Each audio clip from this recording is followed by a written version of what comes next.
sabe que os deuses sem Deus não cessam de brotar, nem cansam de esperar. E o coração que é soberano e é senhor, não cabe na escravidão, não cabe no seu não. Não cabe insistir tanto, sim, é pura dança e sexo e glória, e paira para além da história. Hoje o Oba ia lá e via, hoje o Oba ia. Os primeiros negros que vieram para o Brasil foram trazidos como escravos para trabalhar nas plantações de cana-de-açúcar.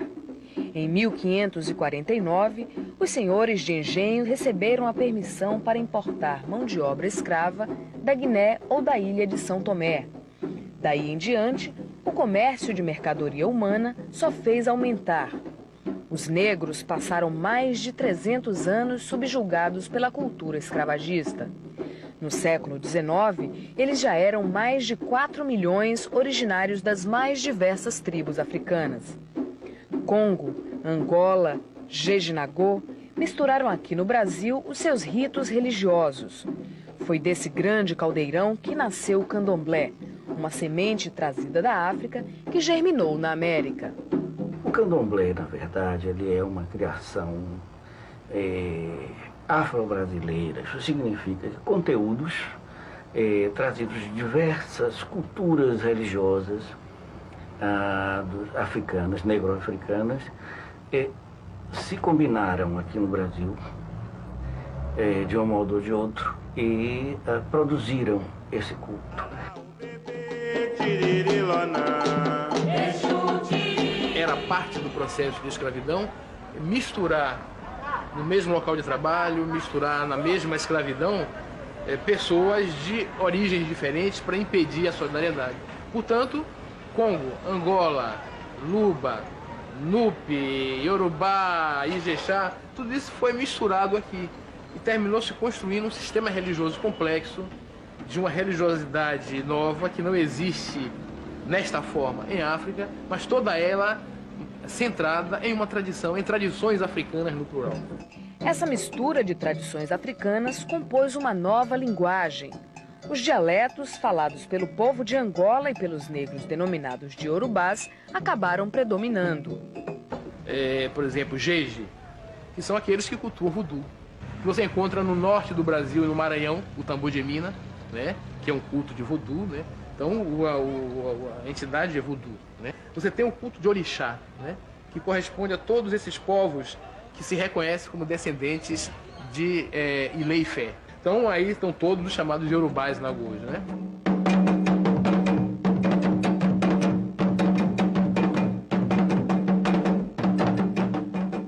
E você tem toda a tradição que aqui a gente chama de Congo-Angola, né? Que é uma tradição de culto a Inquice, né?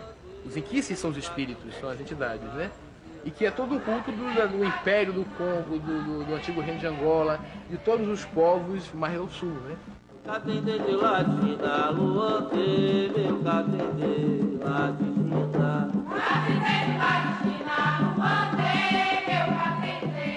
Candomblé originalmente significava festa. Hoje, a palavra é utilizada com um significado muito mais profundo. Candomblé é o nome de uma religião afro-brasileira. O registro mais antigo que se tem dessa palavra é do ano de 1826, um boletim policial relatando que negros do Quilombo do Urubu se refugiaram numa casa chamada Candomblé.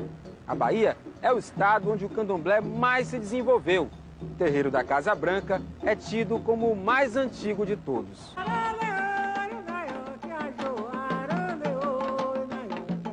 Conta a nossa tradição que a casa foi fundada por Yanassô, Yacalá e Adetá. Essa fundação teria acontecido em fins do século XVIII. Muitos dizem começos do século XIX, né? É incerto, não temos coisa certa. Apenas sabemos que foi uma grande casa de culto criada na Barroquinha, onde havia uma grande concentração negra. E é de lá que sai esse pessoal que vai fundar a Casa Branca do Engenho Velho. De lá sai o Gantuá, né? Sai o Poafonjá, saem tantas casas ilustres do mesmo tronco, da mesma semente. Edson Carneiro chega a dizer, talvez com algum exagero, que da Casa Branca saíram todos os outros terreiros de candomblé. Os ritos de origem africana conviveram no Brasil com os cultos indígenas e com a religião católica. Nessa convivência, o candomblé recebeu muitas influências, mas nem sempre houve sincretismo, ou seja, a incorporação de símbolos das outras religiões. O que realmente é um sincretismo é esse grande sincretismo interafricano, né? De várias tradições religiosas, de locais diferentes, de nações diferentes, se organizando dentro de uma religião do candomblé. Esse é o maior monumento de sincretismo. O caboclo, a entidade indígena, é admitida dentro do candomblé de origem africana, reconhecido como dono da terra, como o primeiro ancestral. Tanto que ele dança de verde e amarelo, dança às vezes até com bandeira brasileira, para mostrar que ele era o dono da terra, o primeiro ocupante que merece a reverência. A Irmandade da Boa Morte de Cachoeira, cidade do Recôncavo Baiano, é um bom exemplo de como os negros, embora discriminados, respeitavam a religião cristã. A Irmandade, que nasceu na segunda metade do século XIX, nos últimos anos da escravidão, é formada por senhoras negras com mais de 40 anos, que são sacerdotisas do candomblé e devotas de Nossa Senhora. Você sabe que nós negras sempre teve o seu candomblé. Eu mesmo sou de Inhansá. Cada uma tem o seu orixá. Agora, dentro da Casa da Boa Morte, nós somos filhas de Maria.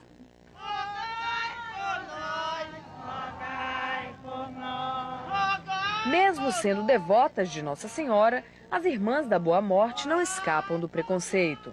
Eu sou muito caluniada onde eu moro. O povo tem uma raiva de mim, fizeram uma guerra contra mim, diz que é por causa daqui da Irmandade. Só me chamam de feiticeira. Me chamam de feiticeira, viu? É, e tem medo mesmo de mim.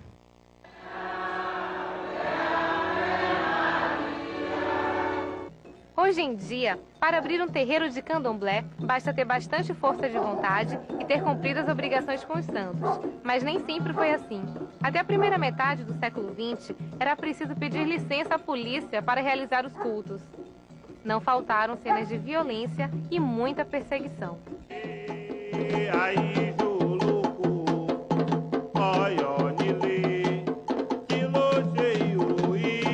Até a década de 70 do século passado, os candomblés, embora a Constituição garantisse a liberdade religiosa, para que você fizesse um culto de candomblé, tinha que pedir permissão à polícia, tinha que pedir autorização na delegacia de jogos e costumes, e pagar uma taxa, não é? E ficava sujeito a represálias se não fizesse isso. Por exemplo, o Pedrito Gordo, que foi o primeiro delegado, era um homem prepotente, violento com tudo, né? Inclusive inventou o casamento na polícia, o cara que inventou o casamento na polícia. E reprimiu os candomblés, para quê? Para tirar o candomblé da visibilidade, jogar o candomblé para dentro dos matos, né? Para que o estrangeiro, quando chegasse na Bahia, não visse um candomblé. Para não dizer, tá vendo, isso aqui é a África. Ele queria mostrar o quê? Uma cidade que foi urbanizada, abrindo a avenida, botaram tudo parecendo com a França, com a Inglaterra, entendeu? Para tentar mostrar para o europeu que isso aqui era Europa e não era África. Então o Pedrito Gordo reprimia o candomblé, entrava de cavalo, fazia um bocado de miséria no candomblé de Procópio. No entanto, era irmão de santo de Procópio, era o grande candomblé. As cidades cresceram. As antigas roças de candomblé, sempre cercadas de muito verde, acabaram se restringindo a espaços bem menores, geralmente nos bairros mais pobres. Interagir com a comunidade tem sido um dos grandes desafios dos terreiros de candomblé. O candomblé é uma religião extremamente comunitária. Ela visa o bem-estar da comunidade. Ela é normalmente situada nas periferias da cidade. Então eu acho que um sacerdote de candomblé, ele vê muito mais a pobreza, ele vê muito mais o sofrimento, porque ele vive o dia a dia daquela comunidade ali. O terreiro, ou ilê, é o templo do candomblé. Um espaço geralmente amplo que mistura a natureza com algumas construções de tijolo. Tudo com muita simplicidade. Aqui, tudo é tido como sagrado. E até para entrar é preciso cerimônia. Os adeptos, quando chegam, não podem esquecer de cumprimentar os orixás.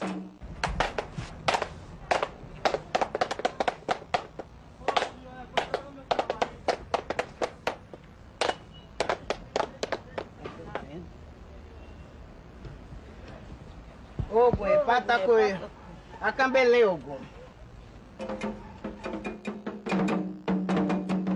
O candomblé, como todos sabem, é uma religiosidade natural, voltada para a natureza. Então, temos a necessidade de cuidar dos nossos vegetais, temos a necessidade de ter lugar para cuidar dos nossos animais, porque é um contato natural com a estética, com o verde e as nossas plantas medicinais, que também são plantas de culto. Por isso, há uma necessidade muito grande de termos um espaço amplo onde a gente possa cultuar os nossos orixás e os nossos verdes. Esse é o nosso barracão, onde acontece o xirê, que é um momento de transição, né, da matéria para o espírito. O barracão se divide em dois espaços, né? Temos a parte central, que é onde acontece o xirê. As pessoas, os iniciados do axé, fazem seu momento de transição. E temos o lado direito para os homens, o lado esquerdo para as mulheres, né? Existe a separação do sexo para que a gente tenha maior controle, maior respeito e possa dar melhor atenção às pessoas. Nós temos quarto dos nossos orixás, temos cadeiras especiais para ogães, babalorixá, o pai pequeno da casa, e também cadeiras que ficam ao redor do nosso salão para as pessoas convidadas que são da seita, que são da nossa religiosidade. Aqui temos o altar dos nossos instrumentos sagrados, né, onde os ogães fazem toda a parte percussiva da nossa religiosidade. Está instalada a nossa cozinha tradicional, com fogão a lenha, né, porque temos a necessidade de fazer muita comida, porque é muita gente, então temos todo um momento de preparação constante dentro de casa, não só nos momentos festivos, mas na sua diária, né, na sua vida cotidiana, porque são constantemente pessoas transitando em casa. Apresentando a casa, agora nós estamos em um outro ambiente, que é justamente onde o babalorixá recepciona os mais velhos da nossa casa, os seus clientes, tem uma conversa mais particular com seus filhos. E nós temos aqui a nossa Iarobá, e a Mariazinha, né? E o nosso babalorixá, o PC do Xumaré, Silvanilton Encarnação. Para conquistar novos adeptos, o candomblé usa uma estratégia diferente da maioria das religiões. Você tem toda uma estratégia de ganhar o novo fiel, tratando bem, fazendo uma boa comidinha, pra ele comer legal, dando nele um banho de folha para ele se sentir mais aliviado, né? Prestar algum serviço que ele reconheça que foi graças a esse banho de folha que a vida dele abriu esse caminho. Enfim, é uma coisa de agradar a pessoa para ela conviver, uma religião de convívio comunitário, e não uma religião de convencimento. A música no candomblé tem um grande valor. É o ritmo hipnótico dos tambores que provoca o transe no momento da incorporação. Os 3 atabaques, Rum, Rumpi e Lé, têm o status de entidades sagradas, como os orixás. Não basta ser percussionista para tocar candomblé, que é totalmente diferente. Tem que conviver o ritmo, as cantigas, o ritual do candomblé. E mesmo quem não é iniciado, pode aprender a tocar o candomblé. Agora é a convivência, né, dentro do candomblé, com os ritmos, né, com o som de cada instrumento.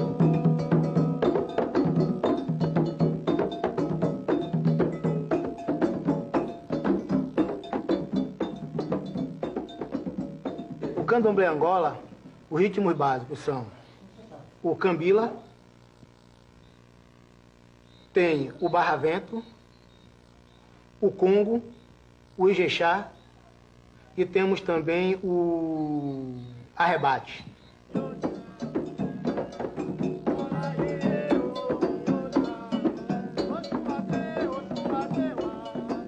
O swing da música brasileira, as linhas e as cores vibrantes da nossa pintura, as curvas cheias de sensualidade da nossa escultura, os textos dos livros de Jorge Amado, tudo isso está impregnado pela herança africana. Não são poucos os artistas que buscam inspiração no imaginário rico e fascinante do candomblé.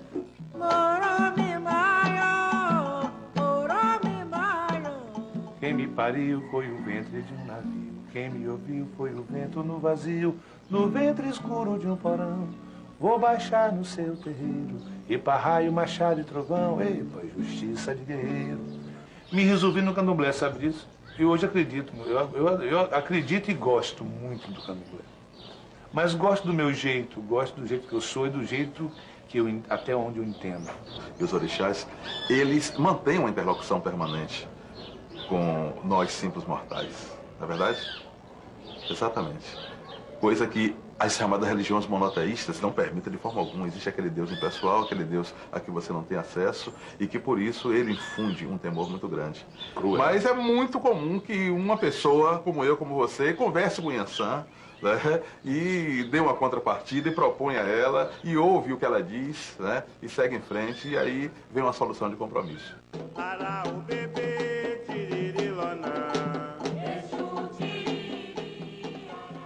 Eu, menino, já, sei lá, uns 13 anos, 12, 13 anos, onde eu vi os rituais, às vezes, do candomblé, principalmente na casa de mãe menininha, e eu tinha a oportunidade de ir conhecendo um pouco das histórias, de estar presente, de ver mãe menininha, às vezes, quando podia, jogava os búzios.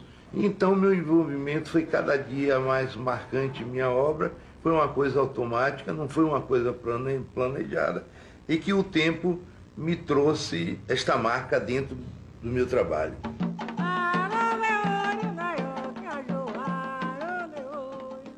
A religião africana, o culto afro, iniciou na minha vida a partir dos 7 anos de idade, quando eu acompanhava minha mãe, já falecida, aos terreiros de candomblé. Quando eu comecei a pintar os orixás, eu tinha assim, muita afinidade. Eu já acho que eu já tinha aquela vontade de mostrar, acima de tudo, não só a figura dos orixás, mas também a riqueza que existe nessa cultura tão milenar que são os orixás.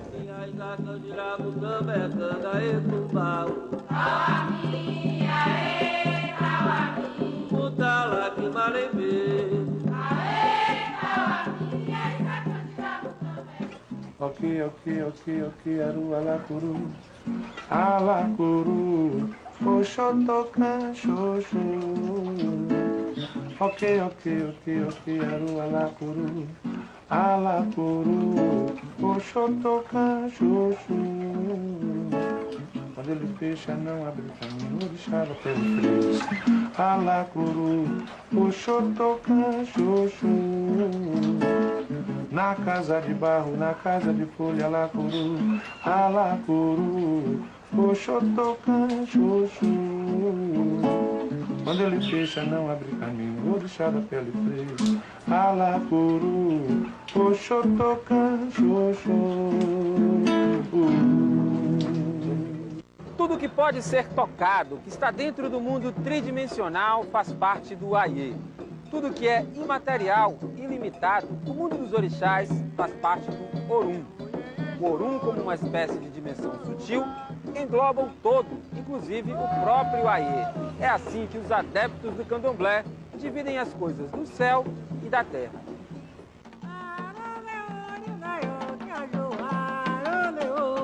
Bem e mal não são separados maniqueisticamente, ou dualisticamente, melhor dizendo, como na maioria das religiões cristãs. Você não tem um antideus, que é o foco do mal, como é o diabo cristão, né? E um Deus de puro bem do outro lado, né? Você tem forças que podem ser usadas positivo ou negativamente, Você, quando entra no terreiro da Casa Branca do Engenho Velho, você pode ver uma frase escrita lá em Yorubá. Aquele que faz bem a si mesmo. Aquele que faz mal a si mesmo. Se tua consciência é clara, a mosca má enviada pelo mal não te faz mal. E axé é tudo positivo que você queira chamar de axé. No sentido de que a palavra ela tem uma extensão semântica absolutamente sem fronteiras para qualificar, para determinar, para informar tudo aquilo do lado que seja positivo. Os ensinamentos do candomblé não estão escritos em livros ou tábuas sagradas. São passados de geração em geração através da tradição oral. Olorum é o Deus Supremo, o Senhor do Universo. Cada orixá é um enviado de Olorum para cuidar das coisas da terra. Cada pessoa tem um orixá. Cada orixá tem uma personalidade. Segundo o candomblé, eles estão vivos e atuantes dentro e fora de cada um de nós. Orixá é uma palavra de origem iorubá que significa ori, cabeça, chá, guardião. Orixá é o guardião da cabeça. E as pessoas já nascem com seu anjo da guarda. Não é como na Igreja Católica, por exemplo, que você pode escolher um santo que você seja simpático e passar a ser devoto daquele santo.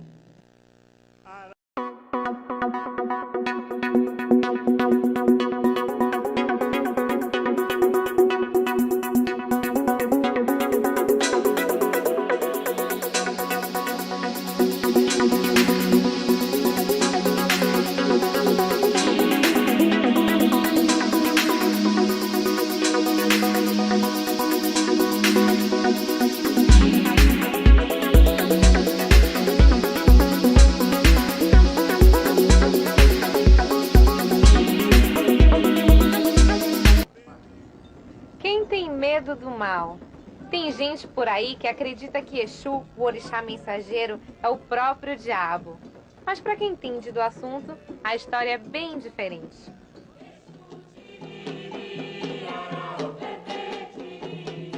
Exu, ou vê Exu como algo ruim. Mas Exu só é ruim para quem é ruim para ele. Eu não sou ebome, não sou mãe de santo, não sou Ialorixá, não sou babalorixá. Mas tem uma concepção diante do candomblé ampla, imensa. Mas, digo, não tenho medo de Exu, que Exu é orixá, é o primeiro orixá do candomblé. Foi Exu, Orungão, veio de Iemanjá, veio das águas, veio do surgimento. Que água é o surgimento? Exu é o orixá do caminho. Sem ele, a gente não faz nada. É o orixá que abre os seus caminhos, que é o mensageiro entre o nosso mundo e o mundo dos orixás.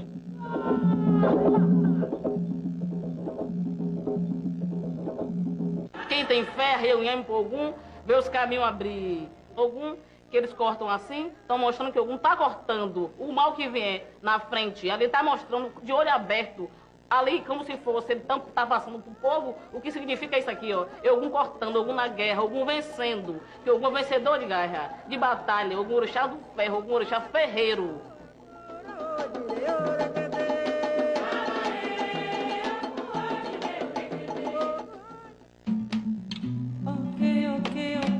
E Oxóssi, o Xogossi, o grande caçador, o rei da caça, o rei de Queto.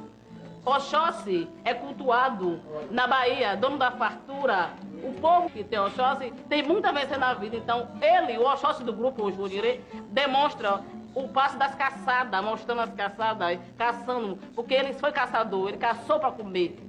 Um caçador, como o Oxóssi responsável, não mata por matar, ele mata para comer.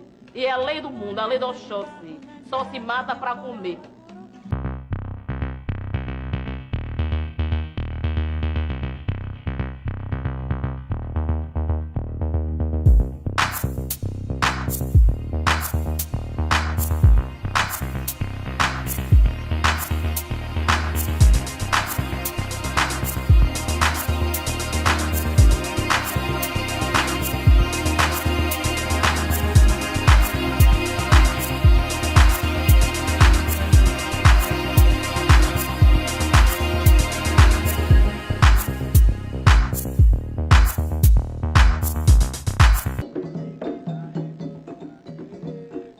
Ossan é o orixá das folhas. A medicina do candomblé está toda baseada no poder curativo das plantas. E Ossan é o orixá que detém todos esses segredos. Existem plantas sagradas, são chamadas plantas de orô, portanto, do contexto religioso, que estão vinculadas a determinados orixás, porque não somente a Ossan. Ossan é, digamos, o administrador das folhas e das plantas sagradas e que cura, mas os orixás todos têm as suas plantas prediletas. Essas folhas são reconhecidas, utilizadas e, de certa forma, preservadas com um certo recato.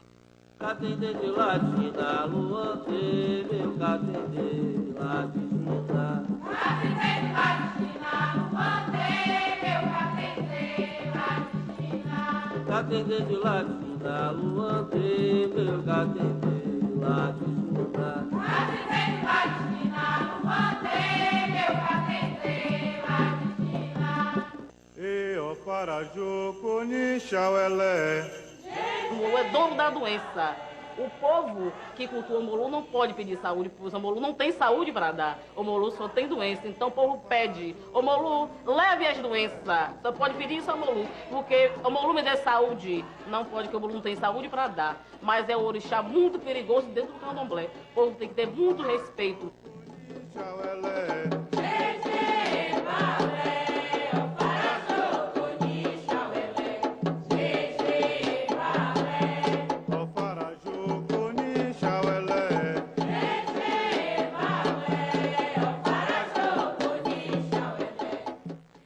O Xumaré é efetivamente o arco-íris. Como todas as divindades, ou como quase todas elas, o Xumaré representa um fragmento dessa natureza total, né, universal. Um fragmento que não é um pedaço, mas que é uma unidade constitutiva de significados. No caso, o arco-íris, né? Crede-me, credeu a crede-me runde.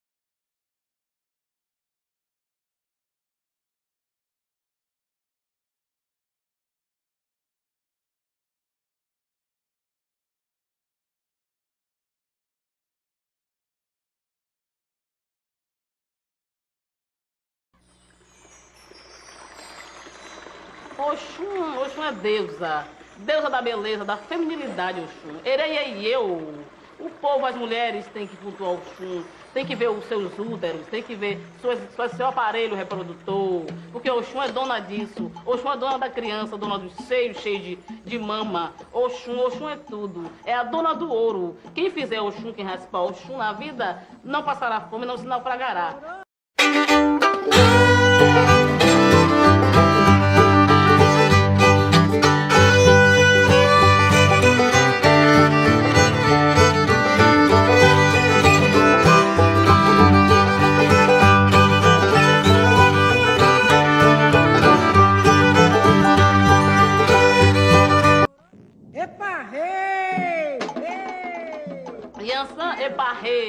Eparrei a meçã, eparrei a funchó, a gembé, a funqué, olha a balé, olha a dejá, eparrei. Iansã, deusa do raio, deusa da tempestade. Iansã é tudo, uma guerreira amazona. Iansã foi a única mulher que foi pra guerra, desafiou as normas dos homens e foi, porque é o único orixá, Aboró. Aboró o que é Aboró? Aboró é o orixá que vai em Sirum. Iansã vai. Iansã é retada, Iansã é tudo. Iansã é grande guerreira, Iansã desafiou algum. Tanto que canta Heroiacotá, Megeia, Iansã e Ogum brigando. Um divide um em 9, outro divide outro em 7. Eles brigam porque um quer ser mais que o outro.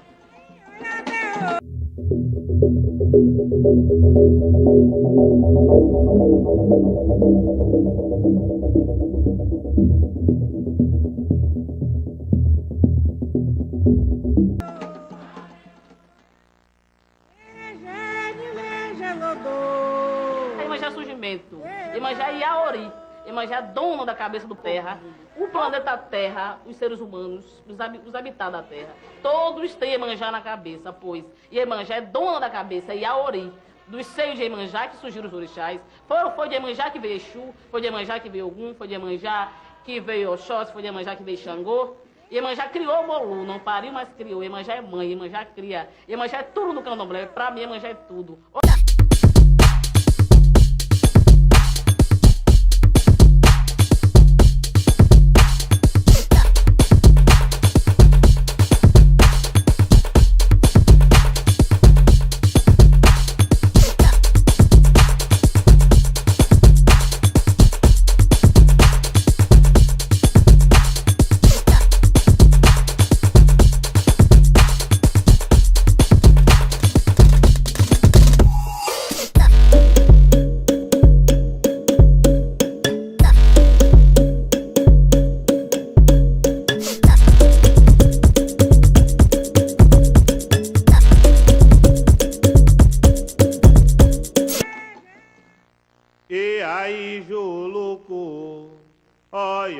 Xangô é pedra. Xangô é dono do Ococi, dono do Ibá.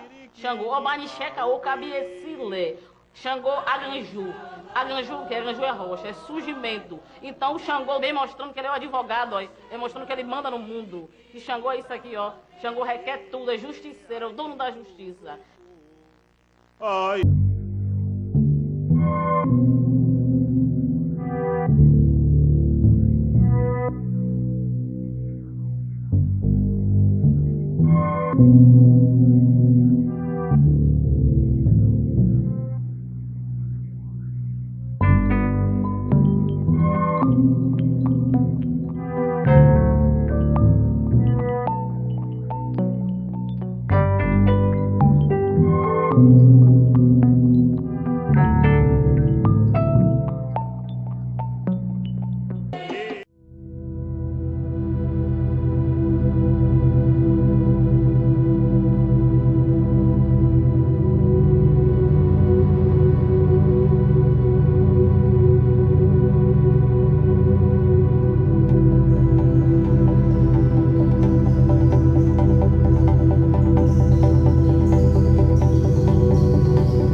Como acontece em todas as mitologias, o candomblé também está recheado de lendas.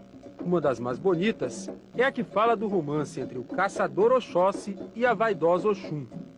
Ao vê-la banhando-se no riacho, Odé, o caçador destemido, não resistiu a tanta beleza.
Origem a um novo orixá, Logum Edé, orixá que mistura características do pai e da mãe, caçador e pescador, inteligente como Oxóssi e vaidoso que nem Oxum.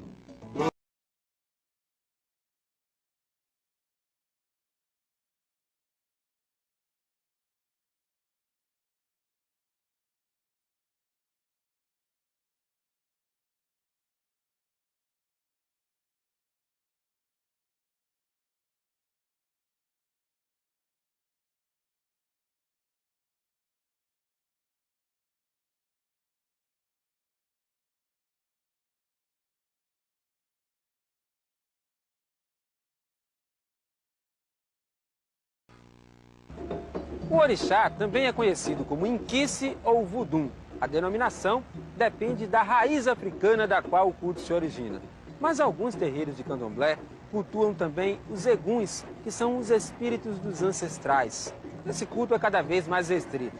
A localidade de Amoreiras, na ilha de Itaparica, é um dos locais onde ele foi preservado.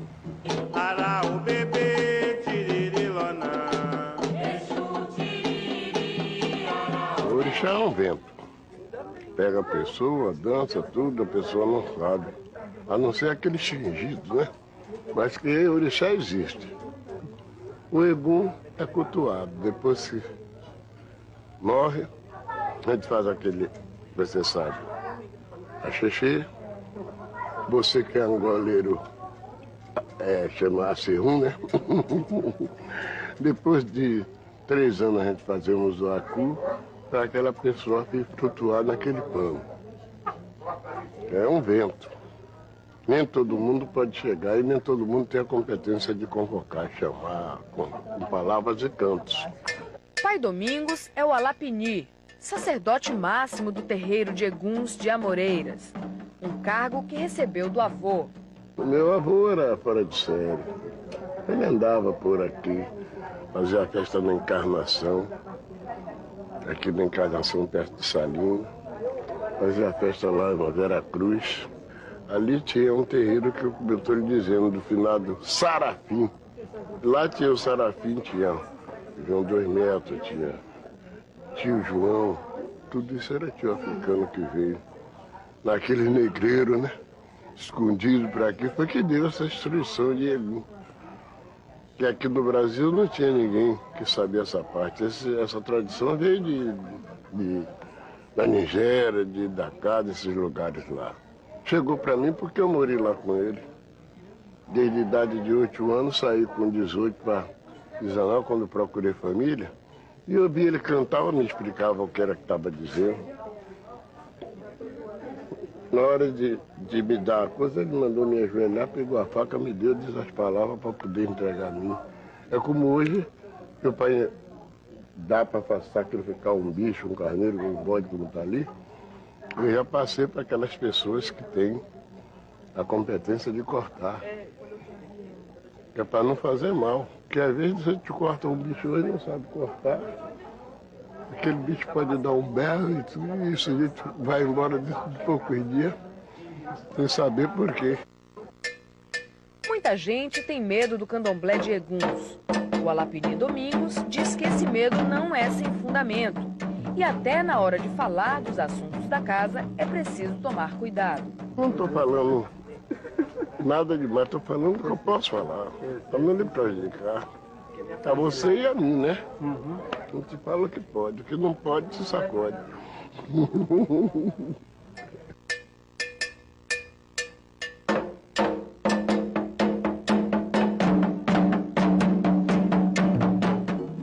Respeito aos mais velhos, disciplina rigorosa, solidariedade. Estes são apenas alguns dos fundamentos que devem estar presentes na conduta dos adeptos do candomblé. Aqui, cada um tem uma missão, que deve ser executada em benefício do conjunto.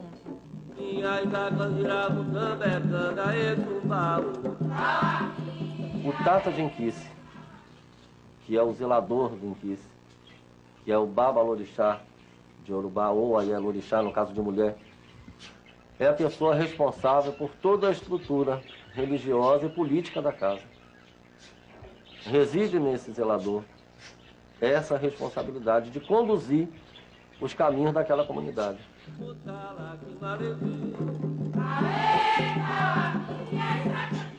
Abaixo, se pode se dizer abaixo, são as pessoas que são iniciadas, que têm uma missão em relação ao candomblé, mas que não incorporam, não entram em transe. Que no caso masculino, em Yorubá, é o Ogã, em Kikongo é o Tata, e a Ekede, em Yorubá, que em Angola é a Makota. São pessoas que têm compromisso com o orixá, passam pelo processo de iniciação de uma forma diferenciada, porque eles não entram em transe. Essas pessoas são responsáveis pela condução de toda a liturgia de candomblé quando o Pai de Santo está em transe.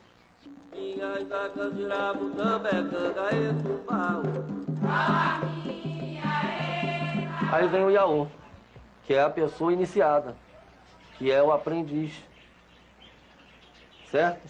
Depois do Iaô, abaixo vem o Abiã, que é o postulante a iniciado.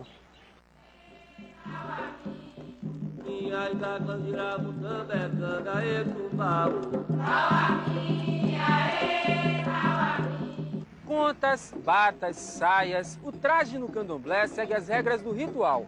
Cada um se veste de acordo com o cargo que ocupa no terreiro.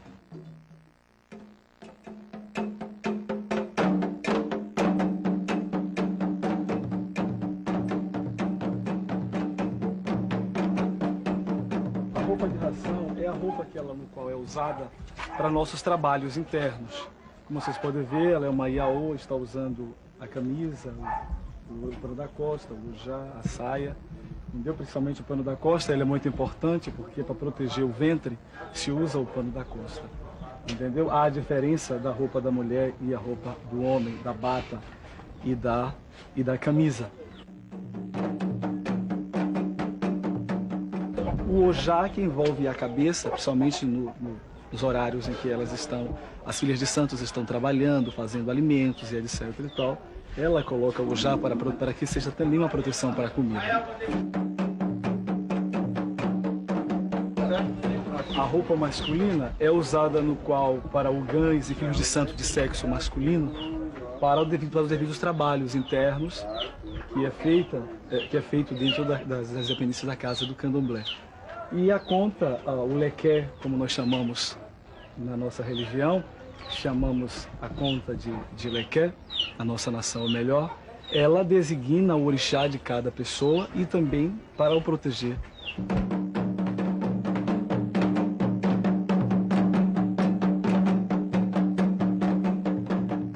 Os descalços são comuns porque nós temos uma ligação muito forte com a terra, né? Então, por isso que nós temos que estar sempre descalços no terreiro, porque a energia vem da terra. Então é por isso que há necessidade de todos nós ficarmos descalços no terreiro e em todos os atos litúrgicos. A cor branca é uma cor forte, é uma cor que identifica bastante. No dia a dia a gente só usa branco porque ele caracteriza a roupa de ração. Ela deve ser unicamente branca.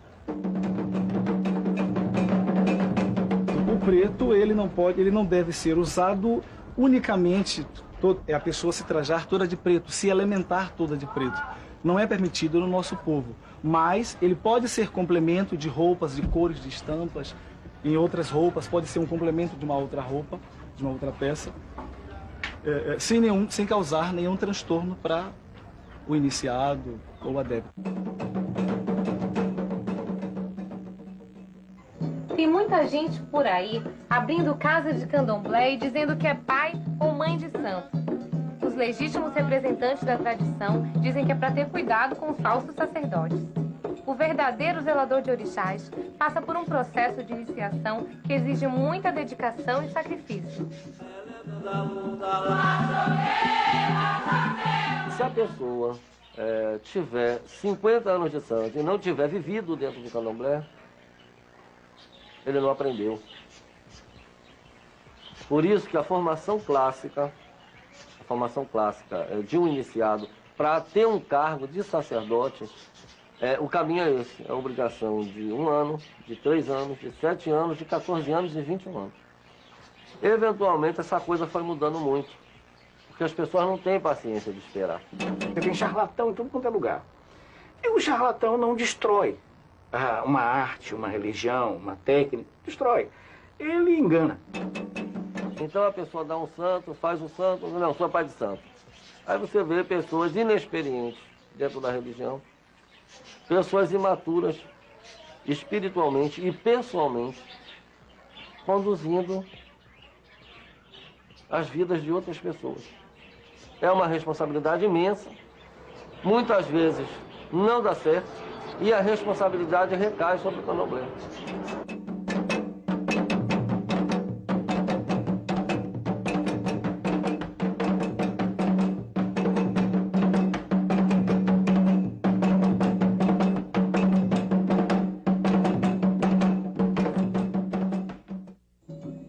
Se dependesse dos adeptos do candomblé, planta nenhuma seria retirada do seu ambiente natural se não fosse por uma causa muito importante. Nenhum animal seria sacrificado se não fosse por um motivo nobre. O respeito à natureza é a base de todos os ritos, desde o mais simples banho de folha ao mais complexo banquete dos orixás.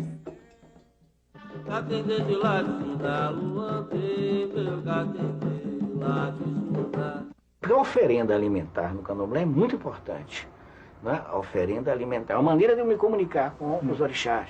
Eu me comunico pela oferenda alimentar. Ela tem um valor importantíssimo, né? Então tem uma cozinha altamente elaborada. É um título sacerdotal dos mais altos. Na Casa Branca, por exemplo, é o de Iabacé, é aquela que cozinha para os orixás. A oferenda é uma troca. Você está agradando o orixá pela fartura, pelos campos estarem assim florindo, tudo está, entendeu? Protegido. As pessoas confundem muito a coisa da matança do candomblé. De tanto o nego ver aberrações aí, as pessoas acham que matança no candomblé é uma carnificina, é uma coisa desastrosa. Isso é um ciclo da vida. Candomblé é uma religião extremamente ligada à natureza.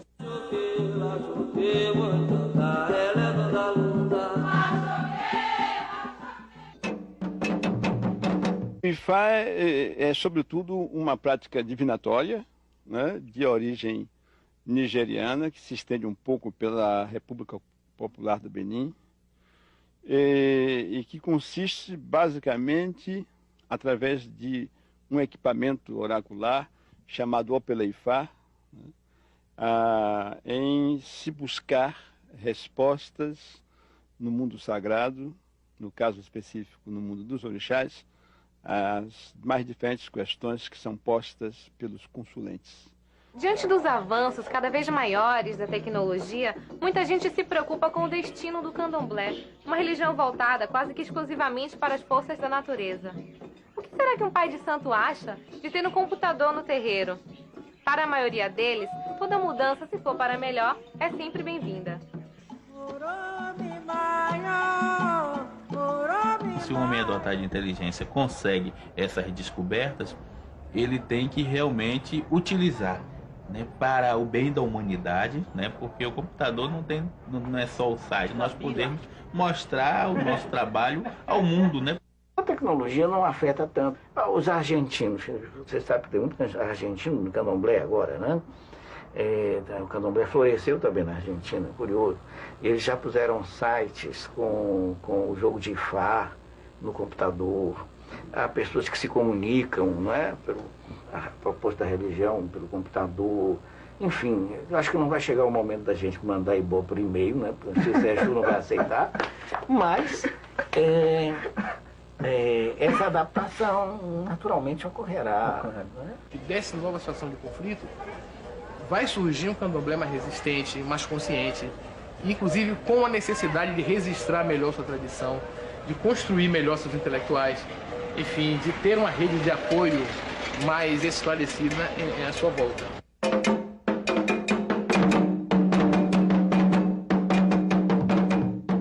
Algumas das sementes que vão garantir o futuro do candomblé estão sendo plantadas nesta escola de ensino fundamental que funciona dentro do Ileopô Afonjá, um dos terreiros mais respeitados de todo o país. Aqui, as crianças aprendem desde cedo na sala de aula o beabá da tradição africana.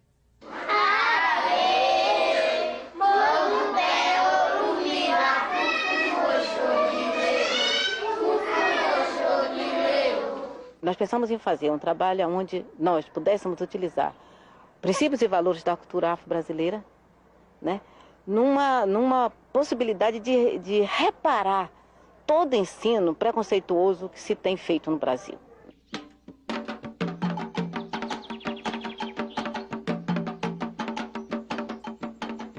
Primeiro a gente trabalha a questão de identidade cultural mesmo, né? Contar a história do povo delas, né? Para elas. Então elas ficam motivadas, procuram saber dessas histórias em casa, contar essas histórias em casa. Da onde é que eu vim? Quem é o meu povo? Por que eu estou contando essa história? Por que a Pro está me contando essa história? Contando a história do nosso povo, uma professora afrodescendente contando a história do povo dela para o povo dela. Eu penso que eles serão diferentes, né? E você vê que aqui não é proibido pisar na grama, não é proibido jogar lixo. Aqui, a terra é de Onile, a terra é sagrada. A gente nem precisa proibir. O que a gente vê hoje, né? Tira um sujeito que está no terreiro de candomblé e diz que ele está indo para o inferno, tira ele e ele vai para uma igreja onde tem todo um processo de embranqueamento, né? E a minha alma é o principal, né? O que está dentro de mim, o que eu carrego, né? Ela sempre vai ser uma alma negra. E a minha alma é o principal, né? O que está dentro de mim, o que eu carrego, né? Ela sempre vai ser uma alma negra. Bahia, Iorubá, Iorubá, Bahia, Iorubá, Iorubá, terno, terno de reis, Nagôs e Malês, Jeje e Jexá. Ala dos alabês, alá dos ilês, Banto, Gantuá. Ruas por onde andei, cantando encantei, encanto a cantar. Menina, meninei, sonhos que sonhei, castelos no ar. Sonhos dos maculelês, é tudo que sei, de tudo que arremuriou. Bahia, Iorubá, Iorubá, Iá.